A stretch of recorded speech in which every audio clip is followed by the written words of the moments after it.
Laura sat at the very front of the classroom, her purple eyes wide with curiosity. She was not like the others.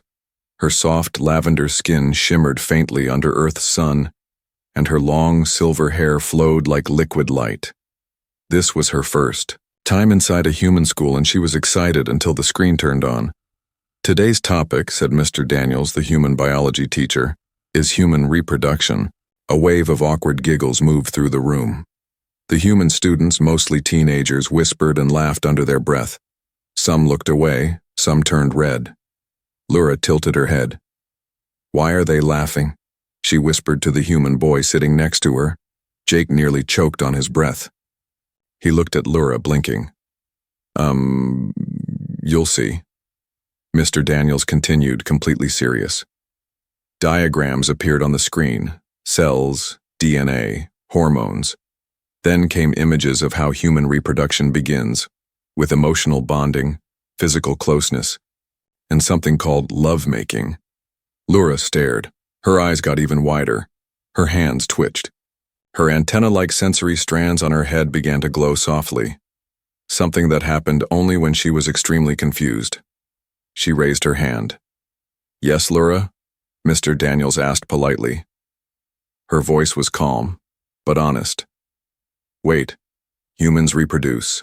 Like that? The entire class went quiet. All eyes turned to her. She looked around, confused. I don't mean to interrupt, but in my world, reproduction is done in biopods. 2 genetic samples are submitted to the Genetic Council. There is no touching. More silence. Jake buried his face in his hands. One student burst out laughing. Oh my God, she thought we used machines. She's serious? Another whispered. Laura stood up. Why is this so shocking? You all seem to enjoy the process. Mr. Daniels cleared his throat. Yes, Laura. On Earth, human reproduction is often linked with emotional bonding and— I wish to try it, she interrupted. Jake choked again. What? Mr. Daniels asked, shocked. Laura nodded, completely innocent. I wish to experience human reproduction. For research, I want to understand the emotional and physical process. That is how humans create life, yes? Now every student was either staring, blushing, or trying not to laugh. Jake slowly looked at her. Laura, it's not that simple. Humans don't just try it like a science experiment. She blinked. Why not? Isn't knowledge important? I saw 2 humans holding hands yesterday. Their heartbeats increased. Their eyes dilated. The female smiled. I recorded data. Jake whispered. You were recording that? Yes, I believe they were beginning the process. Jake was now as red as a tomato. Laura leaned toward him, voice serious. Would you help me? I trust you. You are kind. You explain things slowly. What? No. Jake stood up so fast. His chair fell over. Mr. Daniels raised both hands. Okay, class dismissed early, everyone out. Students rushed out, whispering and laughing. Jake looked like he wanted to sink into the floor, but Laura remained still, looking at him. I didn't mean to make you uncomfortable, she said softly. I simply want to understand. I don't want my time on Earth to be empty. Jake sighed. It's not your fault, you just don't understand how private and emotional that topic is for humans. But isn't emotion the point? She asked. In my world, bonding is cold, clinical. Our species is dying. Fewer bonds happen each year. But you humans, you laugh, you cry, you choose your partners. Her glowing strands dimmed a little. I think it's beautiful. Jake looked at her, really looked. She wasn't joking, she wasn't teasing. She truly wanted to learn. But something else lingered in her eyes. Something sad. Laura, he said slowly, is there another reason you want to understand this? She hesitated, then she nodded. I only have 10 Earth days left. If I do not bond with someone, my neural core will begin to fade. It is part of my species cycle. It is called the fade. Without connection, we vanish. Jake was silent. He didn't know what to say. Laura stepped closer. You don't have to agree, but you asked why I cared. That's why. She turned and walked toward the door. Before she left, she turned back and said quietly, "Thank you for explaining, Jake. You are warm." And then she was gone. Jake stood there, his heart beating fast. He had just found out that an alien girl needed to bond, emotionally, maybe romantically, or she would die. And she had chosen him. Jake couldn't sleep that night. He kept hearing her voice in his head. You are warm. Laura's words weren't just strange, they were heavy. A real alien girl from a dying species had just asked him to help her understand human reproduction. Not for fun, not for science, but because her life actually depended on it. Jake rolled over in his bed, staring at the ceiling of his small dorm room. His heart thumped like a drum. Was this some kind of test? A trap? A prank? Or was it really just her being honest? The next day, Jake arrived at the school library early. He didn't see Laura anywhere. He sat down and opened his tablet, trying to focus on his math homework, but his mind kept drifting. Suddenly, a quiet voice spoke beside him. "I've made a list." He turned, and there she was. Laura. She wore the same Earth School uniform, but had added a flower clip in her silver hair. Her violet eyes were serious. Jake blinked. A list? Yes. She slid a small device toward him. 10 human bonding activities, based on data. Holding hands, eating meals together, sharing secrets, physical closeness, emotional trust. Jake raised an eyebrow. Wait. You're still serious about this? Laura tilted her head. Of course. My cycle ends in 9 days now. And you're still the only human who has treated me with true kindness. Jake shook his head. Laura, I'm not a scientist. Or a doctor.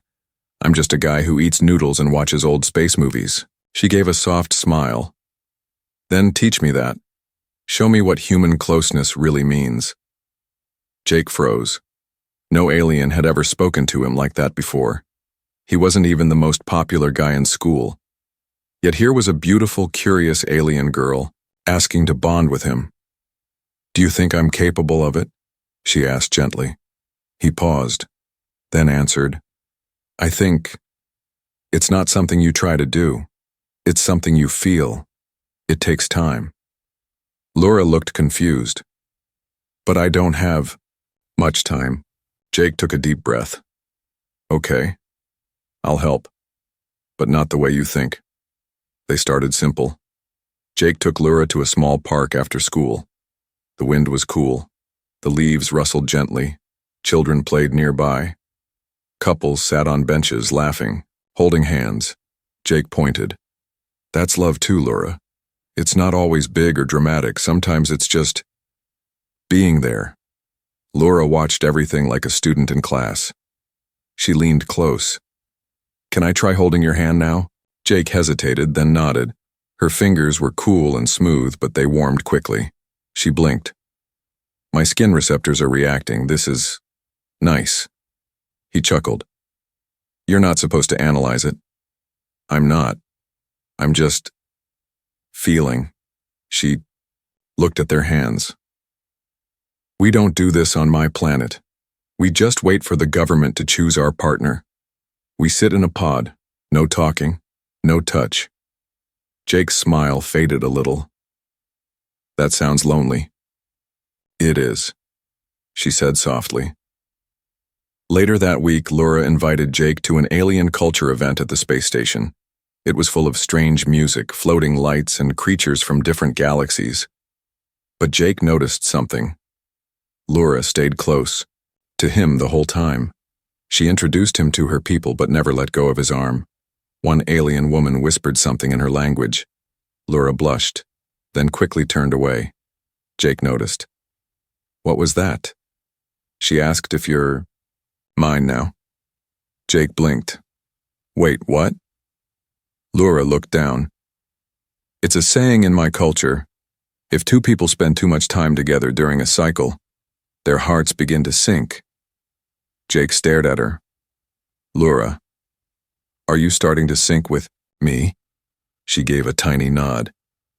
Yes, but I don't want to force you. If your feelings aren't real, the bond won't form, and I will still fade. Jake swallowed hard. His stomach turned. He was beginning to feel something too. He didn't want to admit it, but the more time he spent with her, the more he wanted to protect her, to understand her, maybe even care for her. But this wasn't a school crush. This was life and death. That night, as Jake walked home alone, he looked up at the stars. Somewhere in those stars was Laura's home, cold, distant, controlled. But here, on Earth, maybe she could live. He whispered to the sky, "What if I'm not enough?" And then his message app buzzed. "Laura, I liked today." I smiled 4.3 times. That's a record. "Good night, Jake." He smiled. This wasn't a science experiment anymore. It was becoming real. Laura sat quietly on the rooftop of the Earth dorm building, legs folded, eyes watching the horizon where the twin moons of her homeworld would have risen, if she were still there. But she wasn't. She was on Earth, and she had only 8 days left before her cycle ended.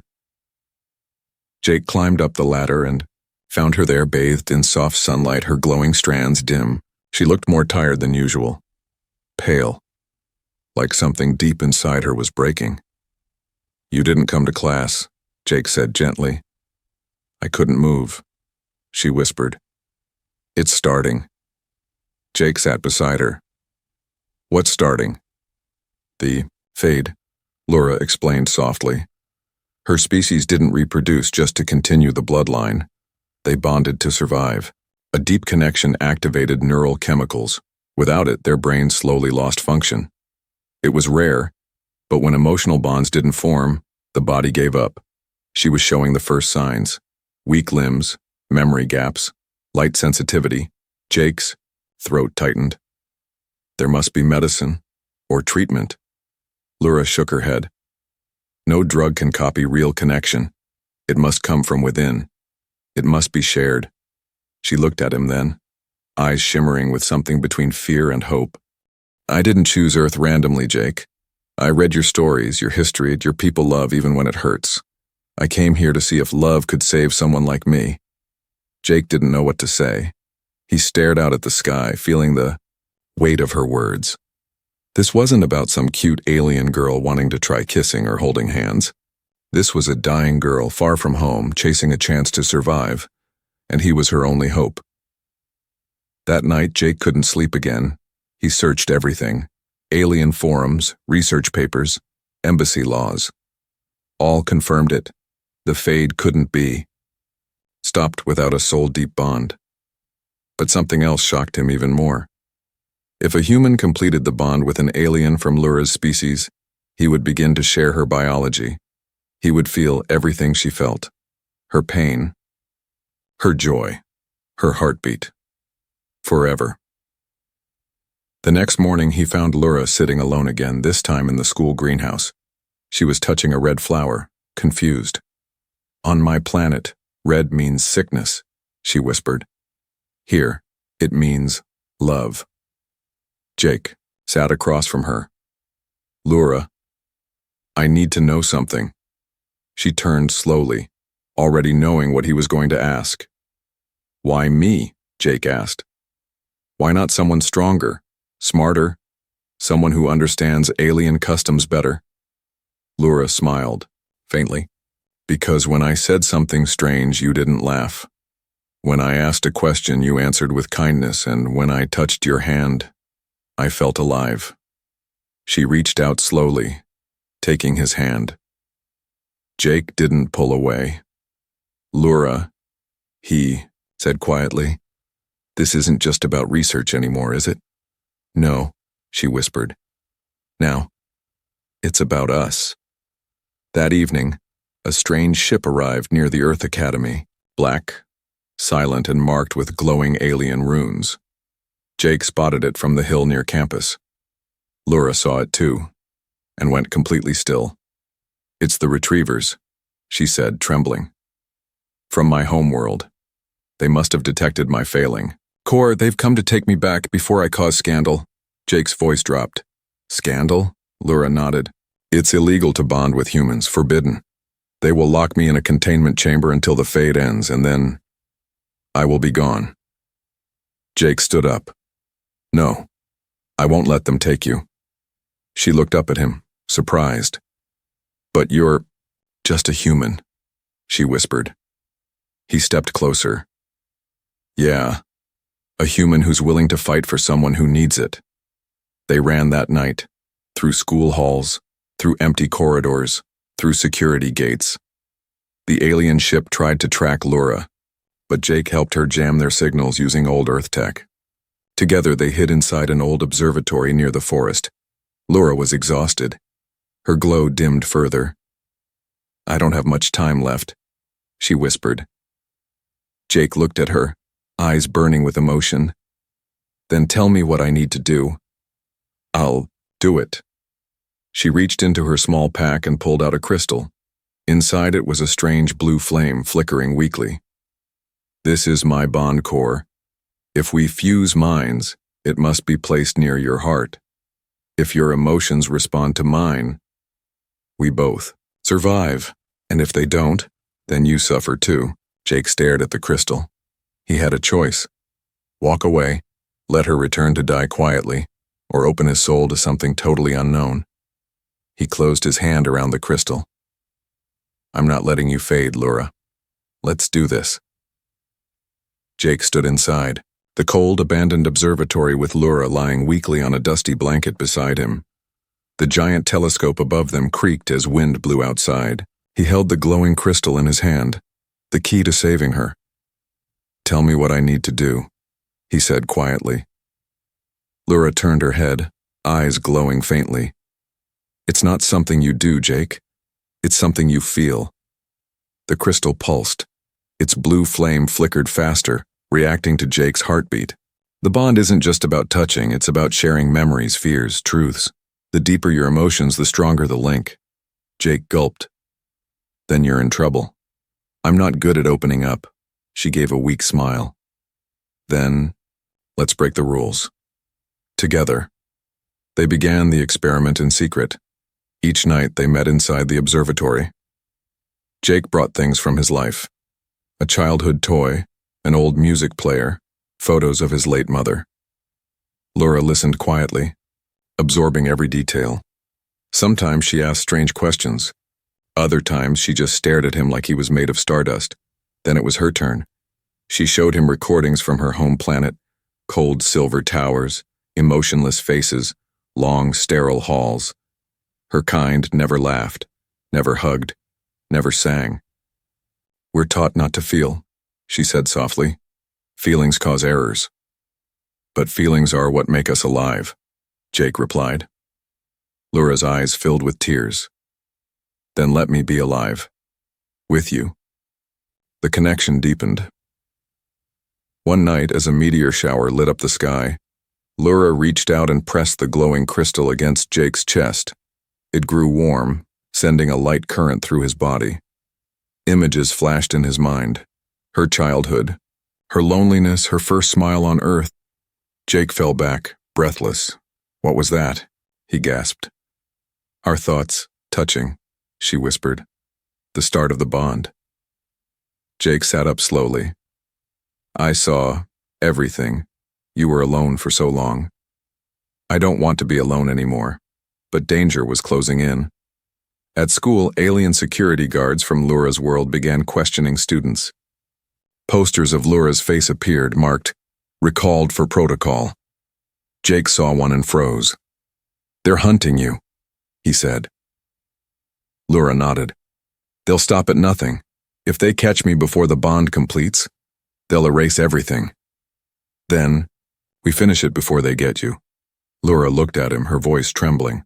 There's one last step, Jake, but it's risky. Tell me, she explained the final merge. It would happen through shared vulnerability. Both of them would lower all mental walls, allowing their emotions to completely mix. If Jake's feelings were not true, the merge would collapse. Lura's brain would shut down. His mind might fracture from the rejection. No turning back, she warned. Jake looked into her eyes. I've already made my choice. That night they sat face to face, knees touching, hands linked. The crystal floated between them, glowing stronger with every heartbeat. Laura whispered, "Say something honest." Jake hesitated, then slowly said, "I was always invisible, just an average guy. No one really saw me.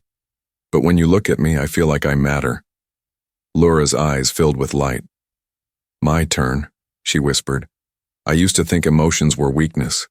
But now, I ache when you're not near. I crave your laugh, your smile, your warmth." The crystal burst with blue flame. Their minds collided. Jake fell into a dreamlike space.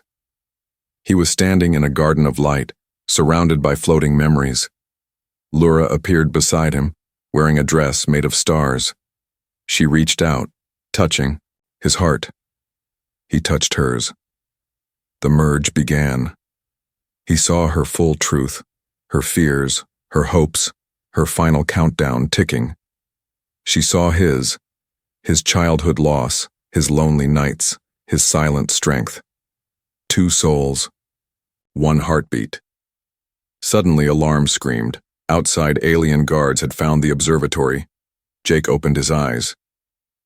"They're here." Laura, glowing now like a comet, stood up slowly. "Then let them see who I've become."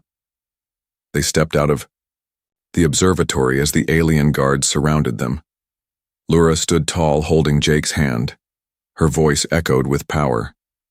"I am no longer yours to control. I have bonded. I have chosen." The commander pointed a weapon. "You broke sacred law." Laura held up the crystal, now fused into her skin. "And I found life." Jake stepped forward, eyes fierce. "If you take her, you'll have to take me too." The alien commander froze. In that moment, something unexpected happened. The crystal sent out a pulse that knocked the weapons offline. A signal, a new signature, human and alien. One bond. The law could no longer apply. Laura smiled as they walked back to the dorms together, her fingers still linked with Jake's.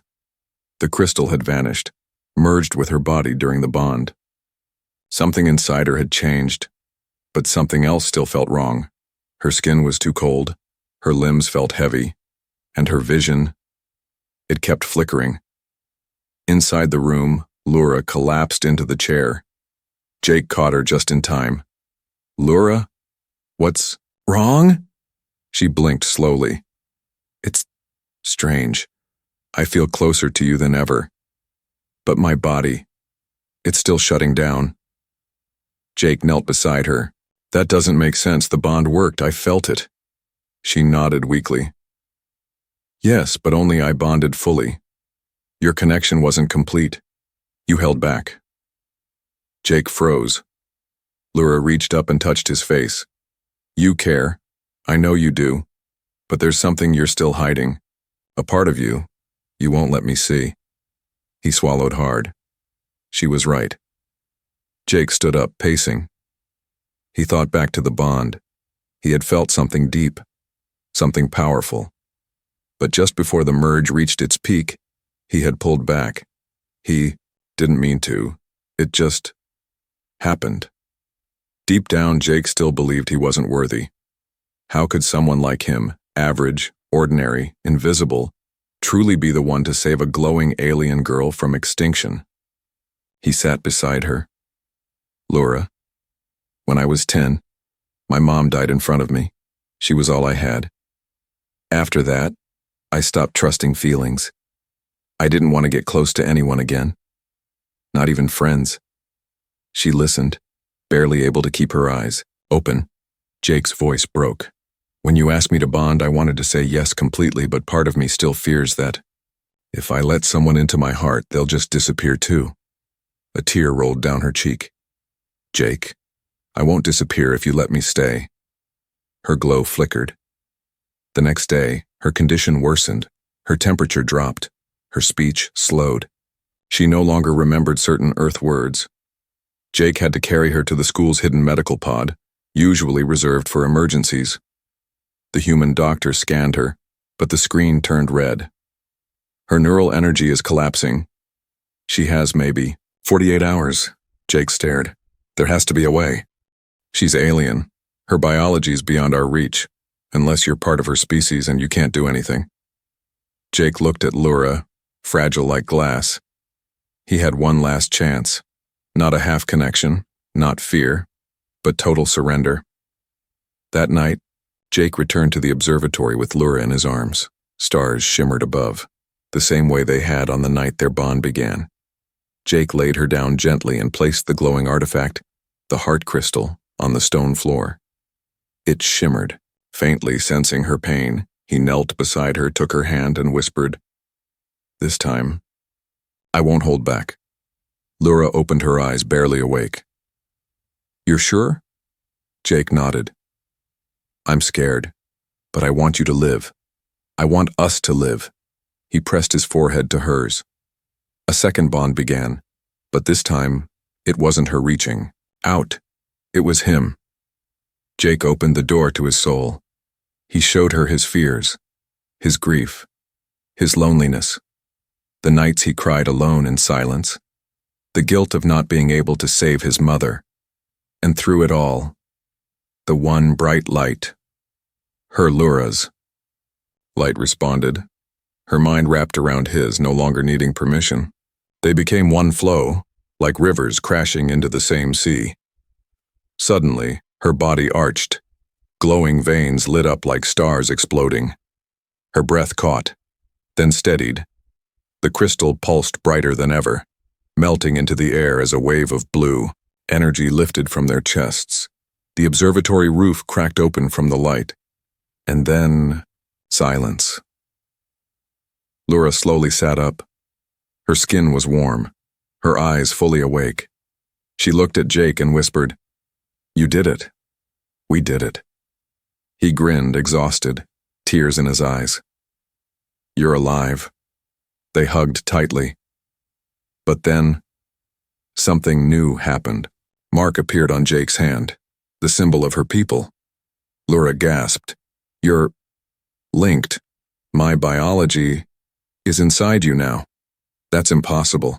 Jake laughed softly. "Then maybe I'm not just human anymore." Rain fell softly on the glass of the observatory dome, tapping like a heartbeat.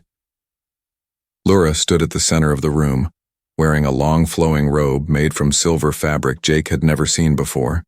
It shimmered as if it were made of living stars.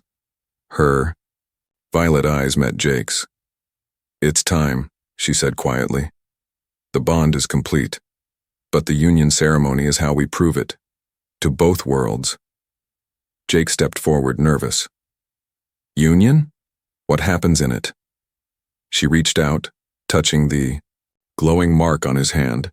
The same mark now appeared faintly on her chest. "If we complete the ceremony, your name will be written in my life code forever.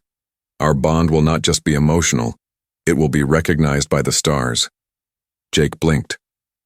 "Wait, like married?" Laura nodded.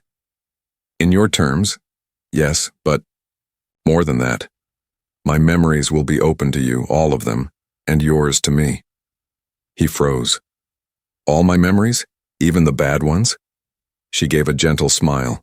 "Love without truth is not love. This ritual accepts every part of you." The ceremony couldn't happen in front of Earth people or alien guards. It was too sacred, too dangerous. So Laura led Jake deep into the old space gardens, hidden beneath the school grounds. There, under glowing vines and bioluminescent trees, a forgotten circle of ancient stone stood waiting. Jake looked around in awe. "This place feels alive." "It is," Laura whispered. "It remembers every bond ever made here." They knelt across from each other. Laura placed a glowing orb between them. Inside it, their reflections shimmered, sometimes as humans, sometimes as alien shapes, sometimes as light. "When I say the words," she said, "you must answer with your truth. Don't lie, Jake. Even small fears poison the connection." He nodded, heart pounding. Laura raised her hand. "Do you come to me with a free soul?" Jake whispered. "Yes, Do you accept my form, my truth, my scars? Yes. Do you offer your name, your story, your pain? He hesitated, then took a breath. Yes. The orb pulsed once. A warm wind passed through the grove, though nothing moved. Then Lura closed her eyes. Jake saw it, her mind opening. Not just thoughts. He felt her first heartbeat, her fear as a child in an emotionless world, the cold metal of her selection pod, her silent cries at night, but also her joy at Earth, the way his smile warmed her chest, the way her glow brightened whenever he said her name. Jake gasped, overwhelmed. Then it was his turn. He didn't hold back. He let her see it all, his lonely birthdays, the empty chair at dinner after his mother died, the quiet shame he carried, for being average, but also his secret dreams, the way she made him feel seen. Lura opened her eyes, tears on her cheeks. You are more than enough. The orb between them cracked, and light poured out. The grove lit up. The trees shimmered. Even the air seemed to hum. Symbols appeared around them, floating in. A circle, old alien script. Jake didn't understand the words, but Lura did. They say, we are joined, mind to mind, heart to heart. Then she added quietly, if anything happens to me now, a part of me will live on inside you. Jake reached forward. And if I disappear, you'll never be alone again. They touched palms. The symbols spun faster. Their bodies rose gently above the ground, held by light. And then, flash. They landed back softly. The orb had vanished. But a new symbol now glowed across their joined hands, a permanent mark of union. Lura smiled through her tears. You're my anchor now, Jake. Even death can't break this bond. Jake smiled, still shaking. Does this mean I need to learn alien marriage customs? She laughed, actually laughed, and leaned into him. First we survive. But just as their moment ended, an alarm echoed from the school tower above. Alien authorities had found them. Dozens of guards were now on the surface, tracking the last signal of the union ceremony. Lura looked up, face turning serious. They'll try to nullify it. Erase. The bond. Jake clenched his fists. Let them try. But Lura shook her head. They won't fight with weapons. They'll come for your memories. If they can erase what we shared, I'll fade anyway. Jake's eyes narrowed. Then we protect it. With everything we've got. The skies above Earth darkened, though no storm was coming. The alien memory erasure vessel had arrived. Its long shadow stretched across the academy, silent and cold. It was shaped like a blade, designed not to destroy bodies but to slice souls. It hovered without sound, ready to erase the illegal bond between a human and one of its own. Jake held Lura's hand tightly. If they take your memories, you'll forget me, forget us, he said. She nodded, voice shaking. If they wipe you from my mind, my body will believe the bond failed. I'll fade again. But we completed the union ceremony, Jake said. Lura looked up at the sky. They can still undo it if we don't defend what we built. A beam of pale light shot down from the ship. 3 alien enforcers floated down. They wore faceless helmets and silver armor. Their voices rang out in Lura's language, then in English. Lura of Kashira, you have violated Code 7 Delta. Emotional contamination with a human. The union must be purged. Jake stepped in front of her. She chose me. I chose her. You can't erase that. One of the enforcers raised a small device glowing with red pulses. Your shared memories will be deleted. She will forget. The bond will collapse. Lura clutched her head. No, I can feel them pulling. Jake held her. What do we do? Suddenly, the mark on their hands glowed brighter. It pulsed once, then again, faster. The memory device in the enforcer's hand flickered, then shattered. The lead enforcer stumbled back. Impossible! His memory core is resisting, Lura gasped. Jake, your soul is fighting for me. Jake grit his teeth, heart pounding. You're not taking what we built. You're not deleting love. The energy from their joined bond expanded. Light erupted from their bodies, blasting outward like a sonic wave. The alien enforcers were thrown back, sliding across the ground. Then it happened. The union mark on their palms merged completely. The crystal DNA of Lura's kind and Jake's human blood had synced. The bond couldn't be broken anymore, not even by their laws. It had created something new. A hybrid code, a living bridge. Jake felt it in his chest, her memories flowing with his, not just touching but growing together, and Lura's body, it began to shine brighter than ever before. The fade was gone. Her body was healing, her skin shimmered, her hair glowed silver blue. She stood on her own, strong and radiant. I'm alive, she whispered. Because of us.